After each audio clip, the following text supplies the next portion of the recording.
Gimana sih caranya supaya cepat lancar dalam belajar bahasa Sunda? Well, di sini aku bakalan bahas itu semua. Ikutin terus. Sampurasun Baraya, ketemu lagi sama aku Ujuar di Sundain Yuk.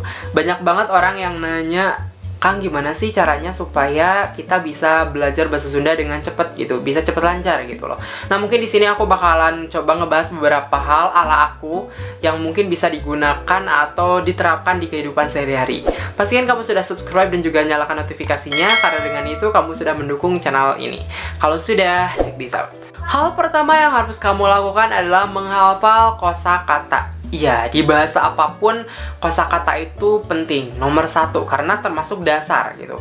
Kita bisa menghafal kosakata karena memang ya namanya kosakata pendek-pendek gitu loh. Dan ketika kita menghafal kosakata, kita nggak akan terlalu blank dengan bahasa yang kita pelajari. Contohnya dalam bahasa Sunda, kita bisa menggunakan satu kata aja untuk membuat orang lain mengerti tentang apa yang kita inginkan. Contohnya, lapar. Lapar itu artinya lapar ya. Berarti orang bakalan ngerti, oh dia lapar gitu. Kita nggak perlu menggunakan bahasa yang panjang kalau misalkan memang belum lancar. Kita hanya menggunakan satu kata pun orang lain bisa ngerti. Haus, lapar, atau misalkan capek, tunuh gitu. Tunuh itu ngantuk ya. Dan ya itu bisa digunakan satu kata doang, tapi orang lain bisa mengerti. Jadi inilah pentingnya kita menghafal kosakata. Tapi kalau misalkan kita ingin lebih master, ingin lebih lancar berbahasa, tentu saja kita harus menghafal kalimat-kalimatnya.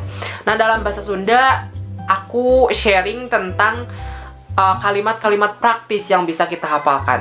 Kamu bisa cek video-video aku, kebanyakan pasti tentang kalimat-kalimat bahasa Sunda.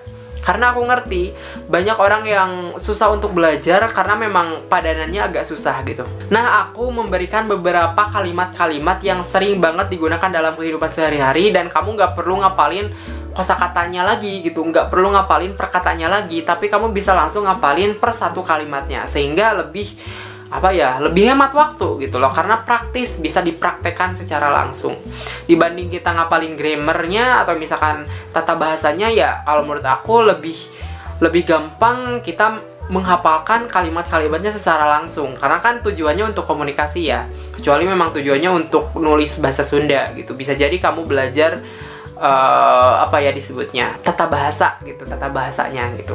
Tapi untuk misalkan kalau ingin belajar bahasanya untuk berbicara atau berkomunikasi, ya kita bisa menghafalkan kalimat-kalimat praktisnya, kalimat-kalimat sehari-harinya, kayak misalkan nuju naon nukarari itu, terus kumaha kabarna nukarari itu kan kayak udah ajeg, udah pasti digunakan dalam kehidupan sehari-hari. Buat kamu yang bingung, kamu bisa banget ubek-ubek video-video aku di channel ini. Pokoknya aku pasti sharing tentang percakapan, kalimat-kalimat, karena memang aku rasa ini bisa langsung dipraktekkan gitu loh. Jadi jangan sungkan untuk terus belajar di channel aku. Yang ketiga, kita juga bisa belajar dari ngedengerin. Kita bisa dengerin pidato bahasa Sunda, dengerin percakapan bahasa Sunda. Banyak banget tersebar di internet, kayak semacam cerita-cerita bahasa Sunda, cerita pewayangan, cerita lucu. Nah, itu bisa banget didengerin gitu, supaya kita bisa lebih ngerti. Kayak aksennya pun, oh aksen bahasa Sunda kayak gini. Jadi kita nggak hanya belajar kata, tapi juga belajar cara orang Sunda dalam menuturkan bahasanya gitu loh. Jadi kalau menurut aku yang nggak ada salahnya untuk menonton tayangan-tayangan bahasa Sunda gitu loh, baik itu video lucunya atau misalkan film-film pendek gitu. Dan kita pun bisa tahu gitu bahwa tiap daerah itu punya aksen masing-masing, punya bahasa daerahnya masing-masing. Bahasa Sunda pun meskipun bahasa Sunda, tapi kadang-kadang tiap daerah itu beda. Jadi kita bisa mengerti, oh bahasa Sunda di daerah ini itu kayak gini, daerah itu di daerah yang lain itu kayak gitu. Tips selanjutnya yaitu sering baca buku. Jujur ya, untuk orang Sunda sendiri kadang-kadang banyak yang kesulitan baca buku bahasa Sunda, termasuk aku. Karena penutur itu kan kayak semacam bahasa ibu ya. Tapi kadang-kadang ketika baca teksnya yang penuh dengan bahasa-bahasa yang kadang-kadang nggak bisa dimengerti, ya susah gitu. Tapi di buku bahasa Sunda sendiri memang kita bakalan banyak menemukan padanan-padanan kata yang baru, kosa-kosa kata baru, dan hal-hal menarik lainnya dengan menggunakan buku tersebut gitu loh. Aku juga sering baca novel, dan 50% bahasanya aku nggak ngerti gitu ketika membaca novel tersebut, karena memang bahasanya itu banyak yang baru, kata-katanya itu banyak yang aku nggak tahu gitu.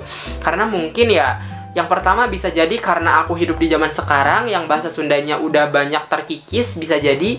Yang kedua memang karena bahasa Sundanya jarang digunakan gitu. Tapi ya kalau menurut aku worth it gitu kalau kita belajar dari buku, karena kita bisa menambah wawasan yang banyak gitu ketika belajar kosakata baru atau hal-hal baru dari buku-buku yang kita baca. Mungkin tips untuk baca buku ini nggak hanya untuk orang non-Sunda, tapi untuk orang Sunda pun sangat-sangat dianjurkan. Tips yang kelima tentu saja yaitu digunakan dalam kehidupan sehari-hari gitu. Ketika kita belajar bahasa ya tujuannya untuk komunikasikan. Sama halnya kayak aku yang belajar bahasa Inggris, kuliah bahasa Inggris, aku tahu secara teori, misalkan aku tahu bahasa Inggrisnya ini, tapi ketika ingin ngomong agak susah karena memang jarang digunakan dalam kehidupan sehari-hari.